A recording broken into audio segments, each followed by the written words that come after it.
Okay, I don't know where we left off there, but we're going to just continue on. This is the rainbow being that was created after 21 days of 722 hertz.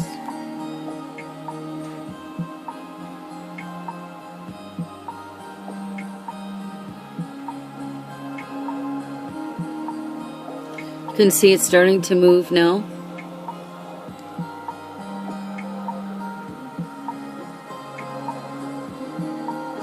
Some movement there.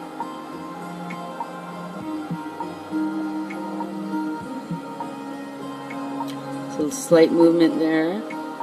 Yeah, now you can see it. So we know that it's alive.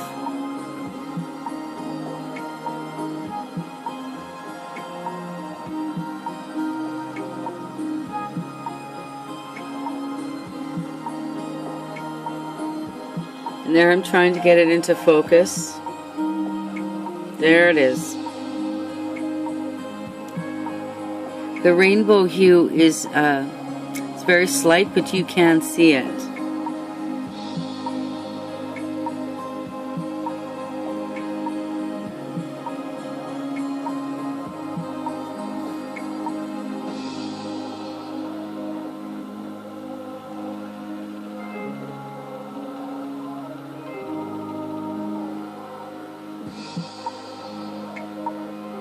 So yeah, it doesn't move very much. It's not aggressive anymore. It's changed some of its features. It's clearly attempting to adapt to its environment, which is its natural protocol. And but it can't adapt to that frequency. We tested with several levels of frequency. We tested at the 432, we tested at 518, and then we tested at 722. Only after 21 days of 722 did we note this change. And we did test all along. I just gave you some details of some of the earlier on, because we got a good, it was a really interesting to see how it was literally transforming from one kind of being to another. And how the light was inside it was beginning to, it was feeding off the light, and the light was starting to take it over, literally, or transform it. So it was very interesting, and we have to recognize that biological creatures can't live on 722 hertz, but these creatures can handle it, and so there may be a way to triangulate, is my thought, and that's what I'm working with now. So let's just move forward with the next good stuff that the e-coils help us with. Yes, and now we come to some of the silver lining in all this. We recognize that in the last test that creature was being it was being transmuted into a larger tentacled creature by the microwaves, and was changed by the cymatic waves into the rainbow creature. I want to make that very clear. This clip here is what happened when I found a dead bee on the road, and I brought it home and put it on this coil of the picture you see. And what happened, this coil here was not plugged into anything. It was not a primary.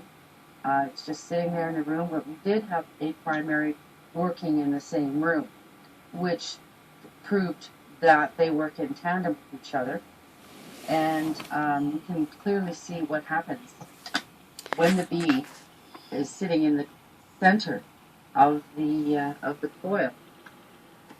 Okay, so we're just going to watch that clip. And there we go. Yeah. Some really amazing stuff.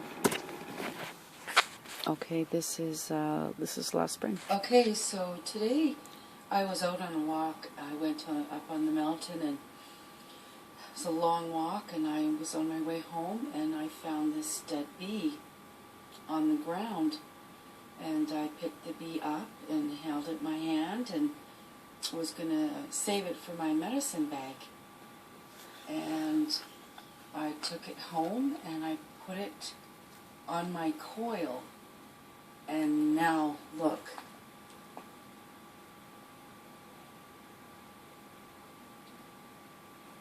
I put that bee right on top of the coil not 3 hours ago, and it was dead.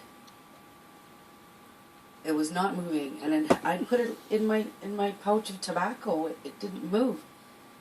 It was dead, and now it's not.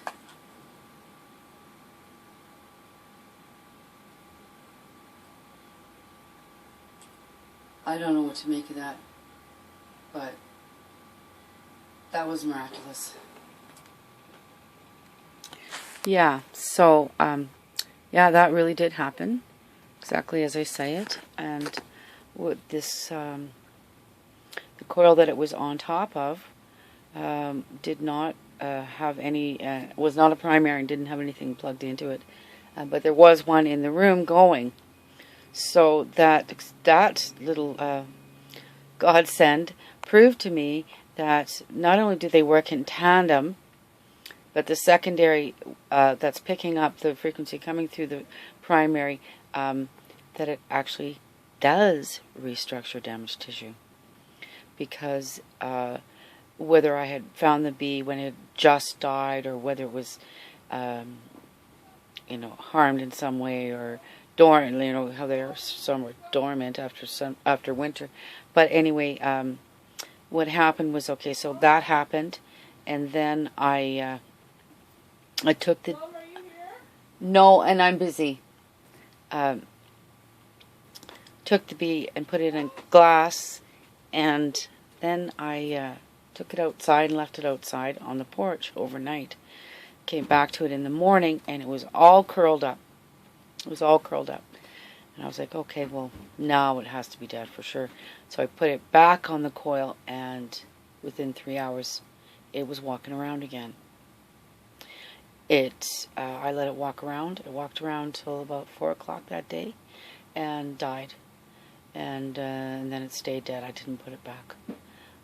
But I was, trying to just assimilate what that was telling me. But that is a clear sign that Roden was correct, that it is a manifestational wave field, that it does restore restructure damaged tissue. And that's the most promising thing I have seen to date on that aspect of them. So here we go. That was that, and then we have the most important thing.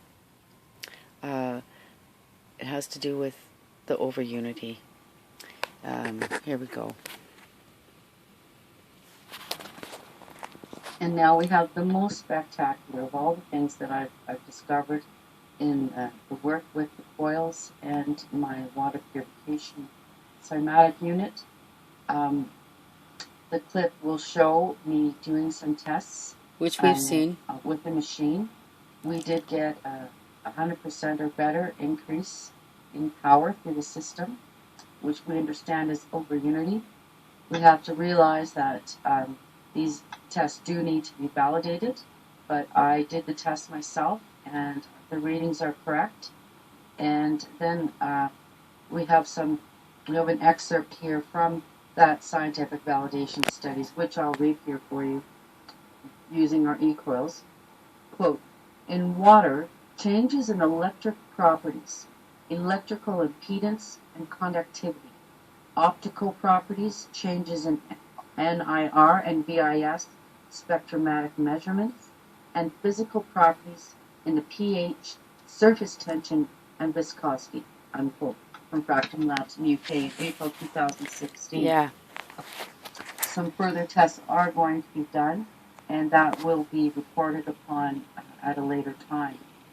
We also will say that in our early tests last year with our Terra Garden, we did put the coils into the waters, and these waters are going to be collected. That has been started, and they'll be tested again for higher microbials and higher healthy microbials and other things which may be in the water, and that will be reported upon.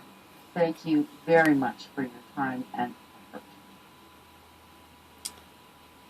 right? And then here we have our website, which is www.earthing-coils.com, or you can go to www.theterragardeninitiative.wordpress.com. You can find all of my research. Everything that I've done so far is on the Chani Envision Zone or Chani Forum, CHANI, and then there's a YouTube. I have a YouTube page there, and we're just going to finish this off with my song Masicho, which I recorded in 2004 in Vancouver.